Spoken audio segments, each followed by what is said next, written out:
പ്രവചനം എന്ന് പറഞ്ഞാൽ മനസ്സിനെ പരിഷ്കരിക്കുന്നത് എന്നാണ് അർത്ഥം. അത് കേട്ടാൽ മാത്രം മതി മനസ്സ് പവിത്രമായി തീരും. വേറെ ഒന്നും ചെയ്യാൻ പറ്റൂല. ഒരാൾ പറയുമ്പോൾ കേൾക്കാനല്ലേ നമുക്ക് പറ്റുള്ളൂ. കർണപുടങ്ങൾ വരെയാണ് അത് ശബ്ദം.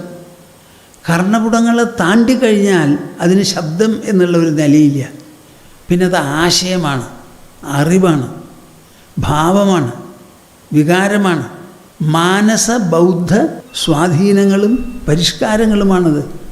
കർണപുടം വരെ അതിന് ശബ്ദമുള്ളൂ.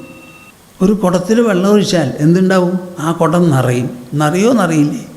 അതിലുള്ള കാറ്റ് മുഴുവൻ പുറത്തേക്ക് പോവില്ലേ?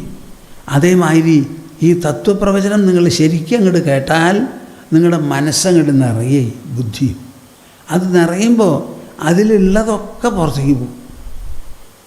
അങ്ങനെ ഓരോ തവണയും കേൾക്കുമ്പോൾ കൂടുതൽ കൂടുതൽ പവിത്രമായ ഒരു മനസ്സ്, പരിഷ്കൃതമായ ഒരു മനസ്സ്, അലങ്കൃതമായ ഒരു മനസ്സ്, വികസിതമായ ഒരു മനസ്സ്, ഉദാത്തവും ശ്രേഷ്ഠവുമായ ഒരു മനസ്സ് നിങ്ങൾക്കുണ്ടാവും.